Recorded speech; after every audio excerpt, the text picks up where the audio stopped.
Okay, final video. So this is just the top stitching. So basically this is our turning hole. I just put a clip there just to keep it, you know, nice and even for when we actually do this top stitching. So because we've got some threads here, I like to go through and just clip those off so that they don't get caught anywhere.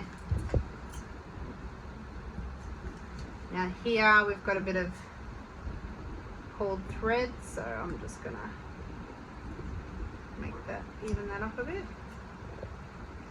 You can get a what do you call those things, the unpickers, but that's okay. Oh, and the thread at the front. There's 2 threads at the front. There we go.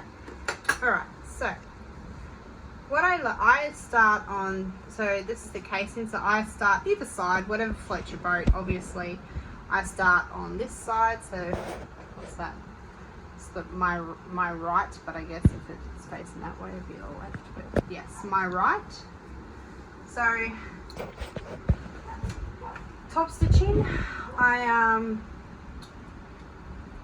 because we're going to top stitch around the elastic, so that will be interesting.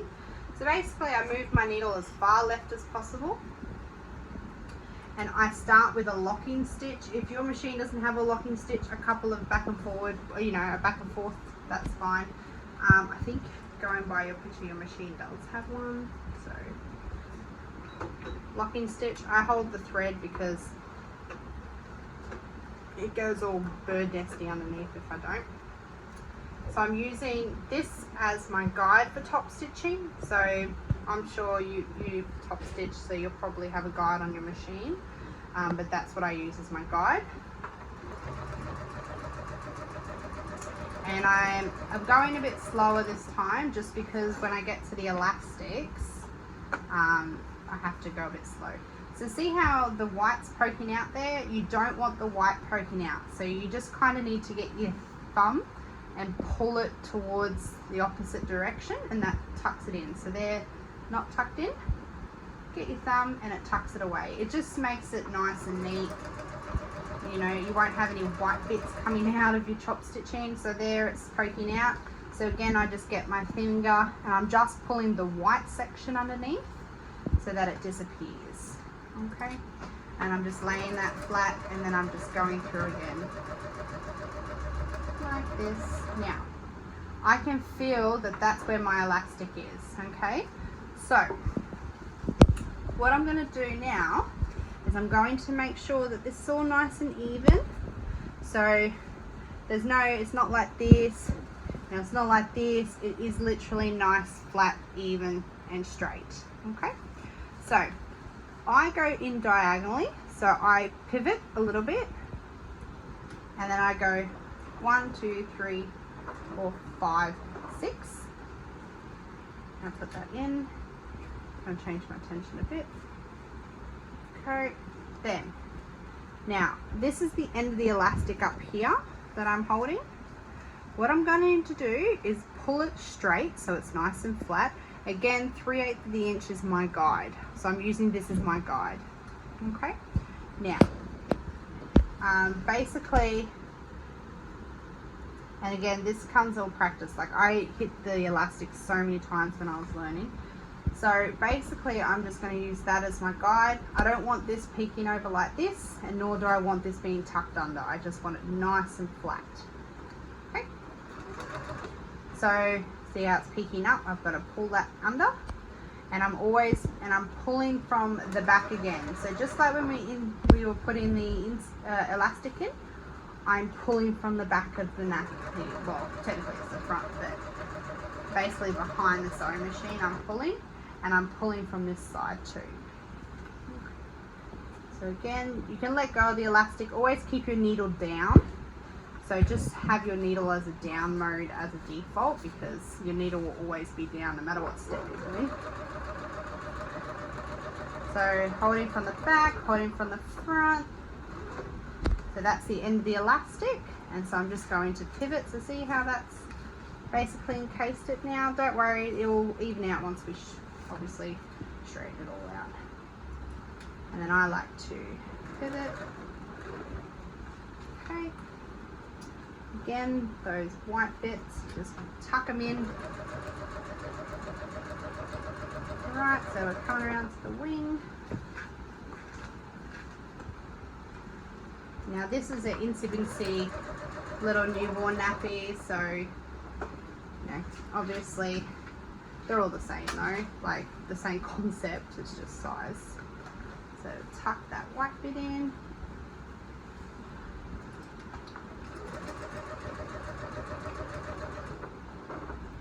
And we just tuck that in.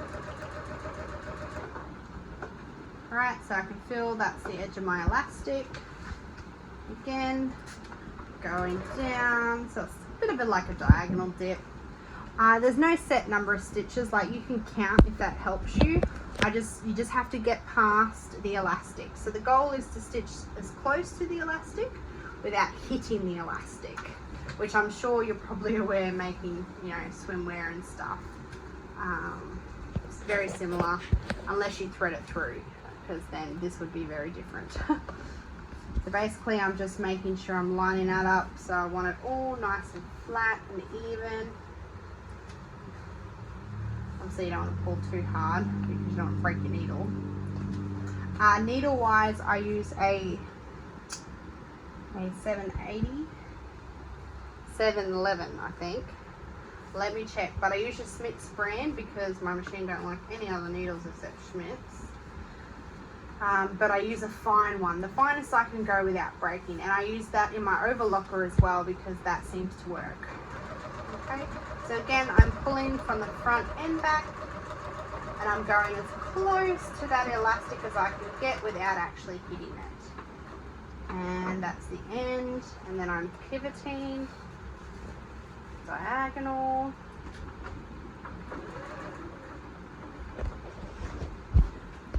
Okay. And then I'm going around. So you can see that's looking very nicely done.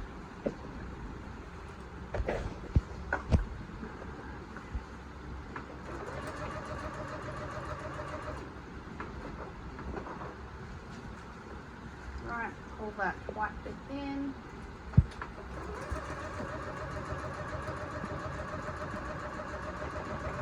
Alright, that's the start of the elastic on that side. So again, I'm pivoting, going in diagonal.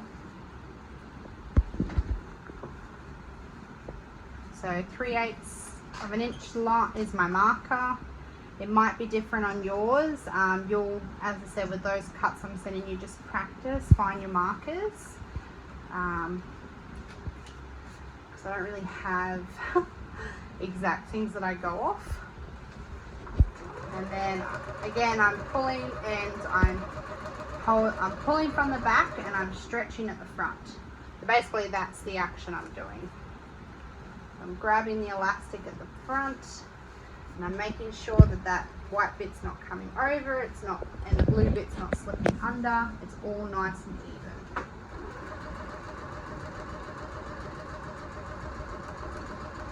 Okay, and that's the end of the elastic. And then the elastic sticking out, so I'm just going to tuck that baby in, diagonal, and pivot. And you can obviously stitch as fast or as slow as you want to go. I think for tutorial purposes it's best to go slow. So here's your turning hole. Obviously you might have done turning holes, so you just want to like tuck it in, make it all aligned. You don't want it showing. Goal is to make it look like you didn't actually use a turning hole. And then I just hold my finger down, and then we're getting back to our tongue elastic, and then I just do a locking stitch and cut that, and then I just trim my threads. Oops. I lost my little pinking shears, like my little clipper things. So, and that's it.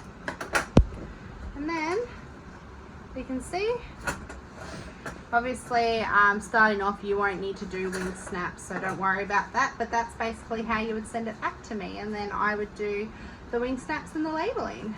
So, you know, so see how that's nice and even. So when you flip it over, there's no blue bits coming into the nappy, and there's no white bits coming out of, like, onto the front of the nappy. So that's basically what you're looking for. So there you go, nice even. So see how it's tight, but it's not totally tight, like, you know. So yeah, and that's it.